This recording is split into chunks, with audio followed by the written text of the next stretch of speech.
Hello everyone, कैसा है? आशा करते हैं आप लोग अच्छे होंगे, मस्त होंगे, स्वस्थ होंगे। तो फिर से एक बार स्वागत है आपका अपना चैनल केबीएस कोचिंग सेंटर पे। अगर आप नए हैं तो लाइक से कमेंट जरूर कर लेना, ताकि मैं आपको कंटिन्यूस लाइव क्लास और रिकॉर्डेड क्लास में आपका स्वागत करता हूं। तो उम्मीद करते हैं कि आप नए होंगे तो लाइक से कमेंट कर लेंगे। आज पढ़ने वाले हैं क्लास 10th का जो नन हिंदी का बुक होगा, उसमें जो मोस्ट पॉपुलर क्वेश्चन होगा, उस क्वेश्चन में लघु उत्तरीय प्रश्न आपको हम पढ़ाने वाले हैं। 10 क्वेश्चन पढ़ाने वाले हैं। तो आप लोग वीडियो में अंत तक बने रहना, ताकि मैं आपको कंटिन्यूस आपका एग्जाम में जो हमसे हो सके आप तक पहुंचाने की कोशिश कर रहे हैं। तो पढ़ते पहली क्वेश्चन आज की सेशन की पहली प्रश्न है मेरे प्यारे भाई कि लघु उत्तरीय प्रश्न में पहला क्वेश्चन है कि मेले में जाने से पहले हामिद दादी से क्या कहता है? क्या कहता है आपका क्वेश्चन है। ये बहुत पॉपुलर प्रश्न है, 2 नंबर की प्रश्न है। ठीक है, 2 नंबर की प्रश्न है कि मेला में जाने से पहले हामिद दादी से क्या कहता है? क्या कहता है हामिद का, है ना? हामिद दादी से क्या कहता है? आंसर लिखना। मेला में जाने से पहले हामिद दादी से कहते हैं कि तुम डरना नहीं अम्मा, तुम डरना नहीं अम्मा, मैं सबसे पहले आ जाऊंगा, बिल्कुल ना डरना। मतलब समझे, हामिद अपने दादी को कहते हैं कि तुम बिल्कुल नहीं डरना, मैं सबसे पहले आ जाऊंगा मेला में से। क्योंकि देखो, दादी को पोता के प्रति बहुत स्नेह है, उसके माए बाप नहीं है, कोई नहीं है, और वो अनाथ है, और वो अमीना डरती है कि मेला में जाए, मेला में कुछ हरा ना जाए, कहीं घूम ना हो जाए, कहीं कुछ हो ना जाए, इसलिए वो डरती है। इसलिए वो बच्चे कहता है, बच्चे तो होते हैं दिल के सच्चे, बच्चे किसी को प्रभावित कर देते हैं कि तुम डरना मत अम्मा, मैं सबसे पहले आ जाऊंगा। मिलते हैं नेक्स्ट क्वेश्चन के साथ। क्वेश्चन नंबर 2 देखना मेरे प्यारे भाई। चिमटा देखकर अमीना के मन में कैसा भाव जगा? अमीना को मन में कैसा, चिमटा देखकर अमीना को कैसे भाव जगा? तो चिमटा लेके आया था बाजार से। ध्यान से देखना क्या लिखा हुआ है। हामिद के हाथ में चिमटा देखकर अमीना चौंक उठी। हाथ में, मेला लोग जाते हैं, बच्चे मेले से खा पी के आते हैं, लेकिन उसके हाथ में क्या देखा? चिमटा। चिमटा देखकर क्या क्रोधित उठी, मतलब चौंक उठी कि देखो ये नन्हा सा लड़का क्या लेके आ गया।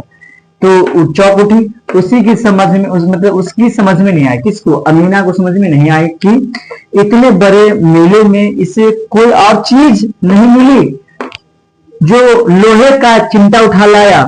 अमीना क्रोधित हो उठा। अमीना क्या हो गया? क्रोधित उठा कि इतने बड़े मेले में तुम्हें और कोई चीज दिखाई नहीं दिया कि तुम ये लोहे का चिमटा ले आया। जब यह बात उन्होंने बताया अपनी दादी की, जब तुम रोटी सेकती थी तो उंगलियां जल जाती थी, इसीलिए मैं आपके लिए चिमटा। इसी बात सुनकर वो क्रोधित स्नेह में बदल गया और अपने पोते से बहुत लाड़ प्यार से बातें करते थे। वो अपनी दादी का, जब आप रोटी बनाते थे, जब क्या होता आपका उंगलियां जल जाती थी, इसलिए मैंने मेले में कुछ खाए पिए नहीं, लेकिन क्या लेकर आया आपके लिए? चिमटा लेकर आया। तो बढ़ते नेक्स्ट क्वेश्चन की ओर। पढ़ने वाले क्वेश्चन नंबर 3, ध्यान देना, बहुत वीडियो प्रश्न है मेरे प्यारे भाई, इस बार 2025 के लिए, कि ईद के दिन अमीना क्यों उदास थी? ईद समझते हैं इस्लाम धर्म का बहुत महत्वपूर्ण त्योहार है, ठीक है। और ये ईद के दिन क्यों उदास थे? जैसे कोई भी त्योहार हो, उसमें बच्चे मतलब उसके घर की फैमिली क्यों उदास होते हैं? हैप्पी क्यों होते, खुश, उदास होता? आप कमेंट करके बताना कि कोई भी त्योहार में वो खुश क्यों होते हैं और दुखी क्यों होते हैं। हम एक्सप्लेन करते हैं कि ईद के दिन अमीना क्यों उदास थी। आंसर देना। अमीना एक गरीब महिला है। अमीना क्या है? एक गरीब महिला। अमीना कौन है? हामिद की दादी है। 1 वर्ष पहले उसका बेटा बहू दोनों चल बसे, मतलब देहांत हो गया था, मर गए थे। उसका 1 वर्ष पहले उसका बहू और उसका बेटा दोनों का देहांत हो गया था, ठीक है, हो गए थे। उसका सहारा उसका एक पोता था, उसका सहारा उसका पोता हामिद था। एकमात्र सहारा कौन था? हामिद, ठीक है। साल भर का त्योहार ईद के दिन उसके घर अन्न का एक दाना भी नहीं था। एक साल में एक बार ईद आते हैं ना, एक साल में एक बार, जो एक साल में जो त्योहार आते हैं ईद, उस त्योहार के मौके पर उसके घर में अनाज का एक दाना भी नहीं था, एक दाना नहीं था, ठीक है। 3 कोस दूर ईदगाह मेले में जाने के लिए जूते भी नहीं थे।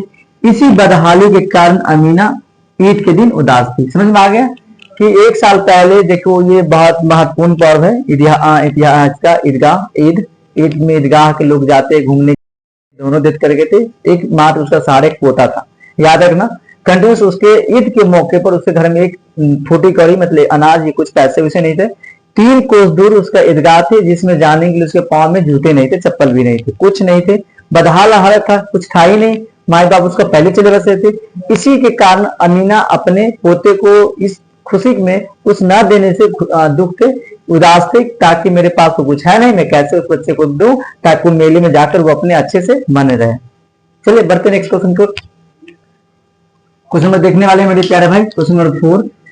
ईदगाह कहानी के अनुसार दुकानों पर या दुकानों में किस किस तरह के खिलौने थे। क्वेश्चन आपका है कि ईदगाह के कहानी के अनुसार उसमें जो मेले में गए थे दुकान पर कौन कौन प्रकार के किस किस तरह के खिलौने थे, आप बताना। क्वेश्चन समझ में आ गया मेरे प्यारे भाई कि ईदगाह कहानी के अनुसार दुकानों में किस किस तरह के खिलौने थे, आंसर देना। ईदगाह कहानी के अनुसार किसी भी आप आंसर लिखोगे ऐसे लिखोगे आपको 2 के 2 नंबर मिलेगा, 1 नंबर भी नहीं काटेगा। आप हो बहु लिखना, ये क्वेश्चन को लिखना ब्लैक से और ये आंसर लिखना ब्लू से, हो बहु लिखना, आपको 1 नंबर भी नहीं काटेगा, ठीक है। तो लिखना ईदगाह कहानी के अनुसार दुकानों पर तरह तरह के खिलौने थे। तरह तरह के खिलौने थे, कौन कौन थे? सिपाही, गुजरिया, राजा, वकील, भिस्ती, धोबिन और साधु थे। समझ में आ गया कि इसमें विभिन्न प्रकार के दुकानों में खिलौने थे, जैसे भिस्ती, वकील, साधु, गुजरिया, धोबिन, वकील, सिपाही, खजरी, गुजरिया, ये सब प्रकार के क्या थे वहां पर खिलौने थे। तो चलिए नेक्स्ट क्वेश्चन पर बढ़ते हैं। नेक्स्ट क्वेश्चन देखने वाले 5 नंबर प्रश्न देखना। हामिद ने चिमटे को किन किन रूपों में उपयोग करने की बात कही है। हामिद ने चिमटे को विभिन्न प्रकार रूपों में उपयोग करने की बातें कही है। हामिद ने चिमटे को ध्यान देना करने की बात कही है कि हामिद कहता है कि चिमटा